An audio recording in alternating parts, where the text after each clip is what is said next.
ஓம் முருகா, குருமுருகா, அருள்முருகா, ஆனந்த முருகா, சிவசக்தி பாலகனே, சண்முகனே, என் வாக்கிலும் நினைவிலும் நின்று காக்க.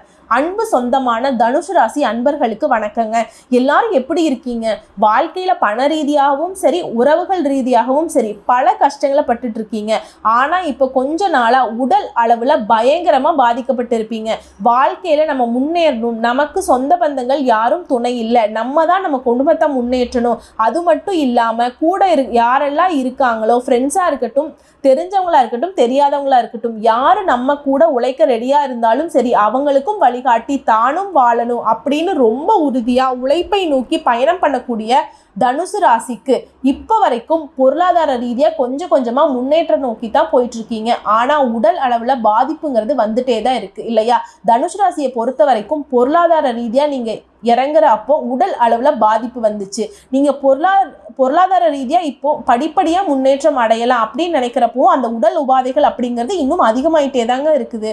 இப்ப எதை பார்க்கறது எதை விடுறது அப்படிங்கிற மாதிரி ரொம்ப கஷ்டத்துல இருக்கீங்க இல்லையா? இதெல்லாம் சரியாகிறதுக்கு நீங்க முயற்சி பண்ணிட்டே தான் இருக்கீங்க. ஆனா எதை செஞ்சாலும் கடவுள் மீது இருக்கிற நம்பிக்கையை மட்டும் நீங்க கைவிடாம இருக்கீங்க. முடிஞ்ச அளவுக்கு கடவுள் கிட்ட எதை கேட்கறீங்கன்னா, எனக்கு ஒரு நல்ல காலம் இருந்துச்சுன்னா எனக்கு உழைக்கிறதுக்கான தெம்ப கொடு, இதுதான் நீங்க கடவுள் கிட்ட கேட்பீங்க. அப்படி இல்லைனாலும் பரவாயில்ல, இதை விட இன்னும் மோசமாக்காம என்னை பார்த்துக்கோ அப்படிங்கிற மாதிரி தான் கேட்பீங்க. இப்படிப்பட்ட தனுசு ராசிக்கு டிசம்பர் மாதத்துல பாதி நாட்கள் கடந்து போயிடுச்சுங்க. மீதி இருக்கக்கூடிய நாட்கள் இருந்து நீங்க பட்ட கஷ்டத்துக்கு எல்லாம் ஆற்று மறந்தா இனி வரக்கூடிய நாட்கள் இருக்க போகுது அப்படின்னு நான் சொல்றேன். எப்படின்னா, நமக்கு நேரம் காலம் நல்லது கெட்டது இந்த நாள் அடுத்த நாள் அப்படிங்கிறது ஒவ்வொரு விஷயத்துக்கும் நவ கிரகங்களுடைய அமர்வு பொறுத்து தாங்க பலன்கள் இருக்கு. அந்த கிரகங்களுடைய அமைப்பை பொறுத்து, கிரகநிலை மாற்றத்தை பொறுத்தும் பலன்கள் உண்டு. அப்படி பார்க்குறப்ப இப்ப சில கிரகங்கள் இடமாற்றம் ஆயிருக்காங்க, சில கிரகங்கள் கூட்டணிக்கு போயிருக்காங்க. அதாவது சூரிய பகவானை பொறுத்த வரைக்கும் துலாம் ராசியிலிருந்து விருச்சக ராசிக்கு மாறி இருக்காரு. அந்த விருச்சக ராசியில ஏற்கனவே புதன் பகவான் இருக்காருங்க. அதனால இப்ப சூரிய பகவானும் புதன் பகவானும் சேர்ந்து கூட்டணியில இருக்கிறதுனால புதாதிய ராஜயோகம் உருவாகி இருக்கு. அடுத்து கும்ப ராசியில வக்ரகதியில இருந்த தொழில்காரகன் அப்படின்னு சொல்லக்கூடிய சனி பகவான் வக்ர நிவர்த்தி ஆகிட்டாருங்க. இவருடைய சொந்த ராசியிலே வக்ர நிவர்த்தி ஆகியிருக்கனால சசயோகம் உருவாகிருக்குங்க. இந்த ரெண்டு யோகங்களுடைய அமைப்பின் காரணமா தனுசு ராசிக்கு நல்ல காலம் உருவாக்கி இருக்கு. அதை அடுத்து எந்தெந்த கிரகங்கள் எங்கெங்க இருக்காங்க அதை பொறுத்து உங்களோட பலன்கள் உண்டுங்க. இப்ப வரைக்கும் சூரியன் விருச்சக ராசியில இருக்காரு, செவ்வாய் கடக ராசியில, புதன் விருச்சக ராசியில, சூரிய பகவானும் கூட கூட்டணியில தான் இருக்காருங்க. ரிஷப ராசியில குரு பகவானும், சுக்கிர பகவான் உங்களுடைய தனுசு ராசியிலும் நிற்கிறாரு. சனி பகவானை பொறுத்த வரைக்கும் கும்ப ராசியில வக்ர நிவர்த்தி ஆகியிருக்காரு. மீன ராசியில ராகு பகவானும், கன்னி ராசியில கேது பகவானும். இது அடிப்படையா வச்சு பார்க்கும்போது தனுசு ராசிக்கு இனி வரக்கூடிய ஒவ்வொரு நாளுமே நல்ல நாளா இருக்க போகுது. வினை பயனை அறுக்கின்ற வியாழ பகவானை அதிபதியாக கொண்ட தனுசு ராசி யாருங்க? குரு பகவான். இதனால எவ்வளவு உங்களை கீழே இறக்குனாலும், எவ்வளவு உங்களை மாத்தணும் அப்படின்னு மற்றவங்க முயற்சி செய்தாலும் உங்களுடைய குணம் அப்படிங்கிறது மாறவே மாறாது. உங்கள் செயல்பாடுகள் நிற்காது. 1000 கைகள் மறைத்தாலும் ஆதவன் மறைவதில்லை. அதே மாதிரி தாங்க தனுசு ராசியை யாராவது அடக்கி ஒடிக்க வைக்கணும் அப்படின்னு நினைச்சாங்கன்னா சரி, இவங்களை எப்பேற்பட்ட 7 கடல் 7 மலை எங்க போட்டாலும் சரி, இவங்க இடத்த தேடி இவங்க எப்படியும் வந்துருவாங்கங்க. தனுசு ராசியை பொறுத்த வரைக்கும் உங்களை யாரு டாமினேட் பண்றாங்களோ அவங்களுக்கு இதை சென்ட் பண்ணி விடுங்க.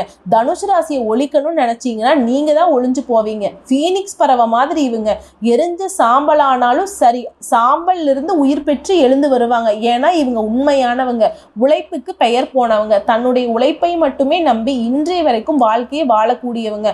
உதவி செய்வதில் இவங்க கர்ணன் தான். சிறப்பான குணத்துல இவங்க தேவர்களுக்கு சமம். இப்படிப்பட்ட தனுசுக்கு இப்போ சூரிய பகவான் உங்க ராசியில 12ஆம் இடத்துல இருக்காருங்க. அதை பொறுத்து குடும்பத்துக்கான பலன் அமையுதுங்க.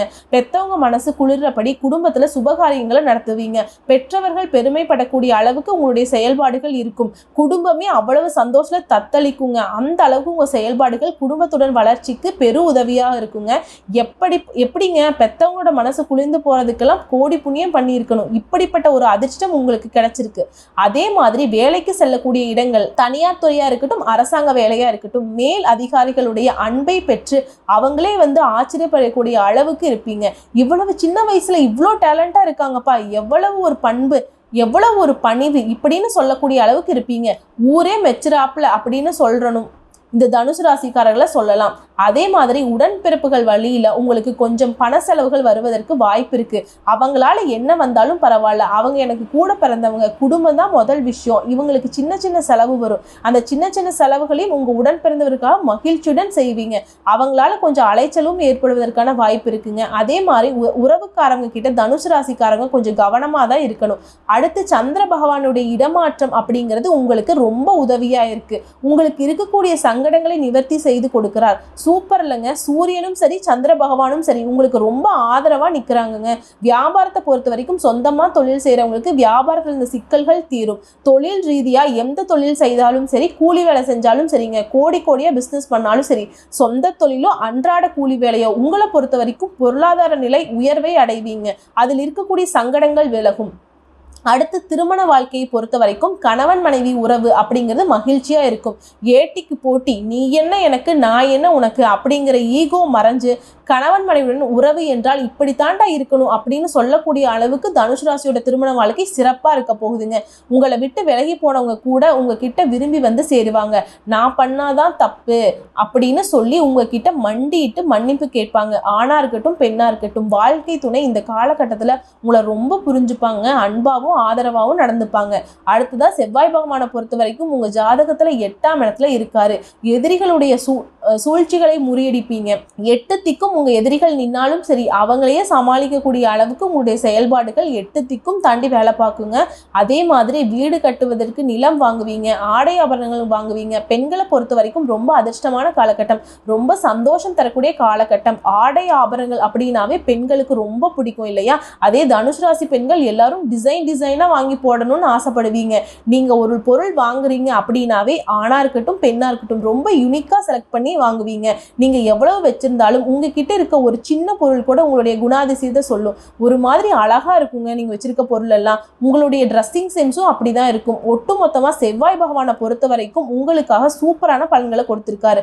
அடுத்து புதன் பகவானை பொறுத்த வரைக்கும் உங்க ராசியில 12ஆம் இடத்துல இருக்காரு. குழந்தை பெரு உண்டாகி குடும்பத்துல மகிழ்ச்சி தாண்டவமாடுங்க.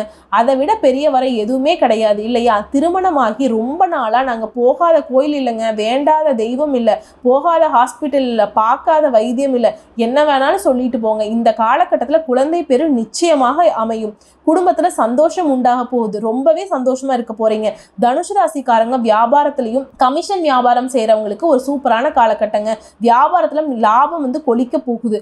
பங்கு சந்தை நம்பி முதலீடு மட்டும் பண்ணாதீங்க. ஆல்ரெடி நான் பங்கு சந்தையில தான் இருக்கேன் அப்படின்னா இருக்கிற முதலீட்டை உருட்டிட்டுருங்க. புதுசா எந்த முதலீடும் பண்ணாதீங்க. குரு பகவானை பொறுத்த வரைக்கும் உங்க ராசியில 6ஆம் வீட்டுல இருக்காருங்க. உங்க ராசிக்கு அதிபதி இல்லையா? குடும்பத்தை பொறுத்த வரைக்கும் நெருங்கிய உறவுகளுடைய உடல்நிலை மோசமாவதற்கு வாய்ப்பு அதிகமா இருக்கு. அதை பொறுத்து உங்களுக்கு மருத்துவ செலவு வருவதற்கான வாய்ப்பு இருக்கு. அதை மட்டும் கொஞ்சம் பார்த்துக்கோங்க. அடுத்ததா சுக்கிர பகவானை பொறுத்த வரைக்கும் உங்க ராசியில 1ஆம் இடத்துல இருக்காரு.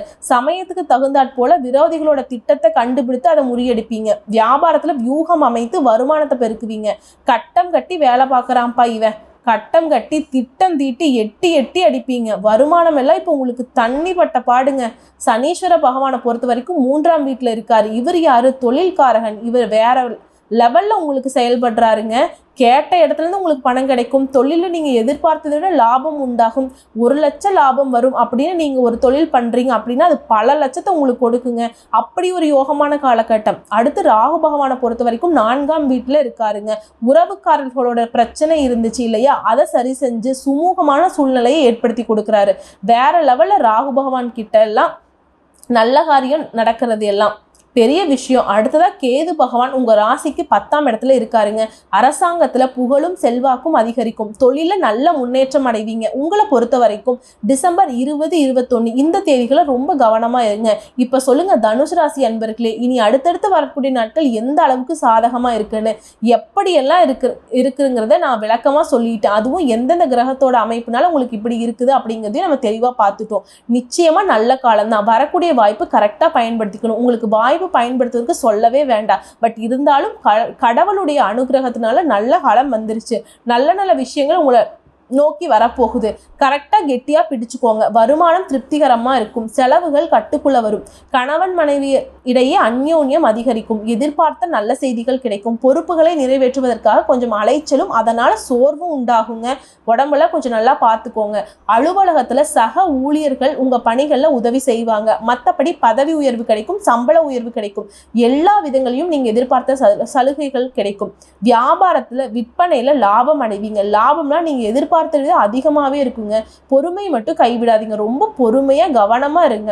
வியாபாரத்துல கொஞ்சம் கவனம் இருக்கிறது ரொம்ப நல்லது. குடும்பத்தை ஆளும் பெண்மணிகளுக்கு போதிய அளவு பண வசதி கிடைக்கும். ஆடை ஆபரண சேர்க்கைக்கு வாய்ப்பு இருக்கு. அலுவலகத்துக்கு செல்லக்கூடிய பெண்களுக்கு உங்க பணிகள்ல எச்சரிக்கையா இருங்க.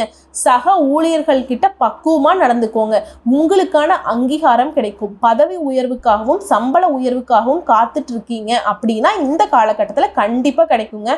உங்களை பொறுத்த வரைக்கும் அதிர்ஷ்டம் தரக்கூடிய எண்கள் அப்படின்னா 3, 9. வழிபட வேண்டிய தெய்வம் அப்படின்னு பார்த்துட்டோம்னா ஸ்ரீ யோக நரசிம்மரை வழிபாடு அனுதினமும் வழிபாடு செய்ய தினமும் காலையில உங்க வீட்டு பூஜை அறையில தீபம் ஏற்றி 27 முறை ஓம் ஸ்ரீ யோக நரசிம்ம பெருமானே போற்றி போற்றி அப்படின்னு இவருடைய நாமத்தை சொல்றதுனால நினைத்த காரியங்கள் கைகூடும். நடக்கிறது எல்லாமே பல மடங்கு நன்மையை தரும். நாளும் பொழுதும் நல்லாவே இருக்க போகுதுங்க. வந்த கஷ்டங்கள் கரைந்து போகட்டும். வரக்கூடிய கஷ்டங்கள் விலகி போகட்டும். தெய்வங்கள் துணை உங்களுக்கு வரட்டும். நன்றி, வணக்கம். வாழ்க வளமோடு, வாழ்க நலமோடு.